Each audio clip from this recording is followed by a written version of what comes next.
बिस्मिल्लाहिर्रहमानिर्रहीम अस्सलाम वालेकुम वरहमतुल्लाहि वबरकातुहू। अज़ीज़ तलबा, आज हम इंग्लिश की 9th क्लास के अंदर जो पोइम दी गई यूनिट नंबर 8 में stopping by woods on a snowy evening Robert Frost ने लिखी है। इसके स्टैंजा नंबर 3 और 4 की पैराफ्रेजिंग स्टार्ट करेंगे। तो चलते हैं अपने लेसन की तरफ। ही he gives his harness bells a shake to ask if there is some mistake. The only other sounds the sweep of easy wind and downy flake. The paraphrasing of this stanza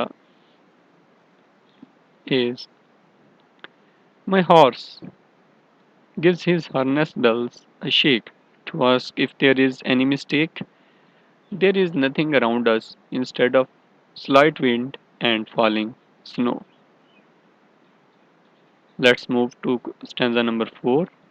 Stanza number 4 is: the woods are lovely, dark, and deep, but I have promises to keep, and miles to go before I sleep, and miles to go before I sleep.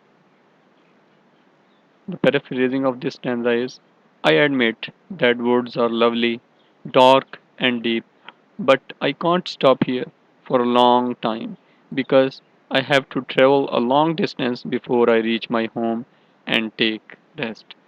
इंशाल्लाह ये paraphrasing आपके लिए paper में बहुत ज़्यादा मुआवन और मददगार साबित होंगी। तो अपना ख्याल रखिएगा, अपने इस चैनल का भी, और दुआओं में याद रखिएगा। मिलते हैं नेक्स्ट लेसन में। अल्लाह हाफिज़।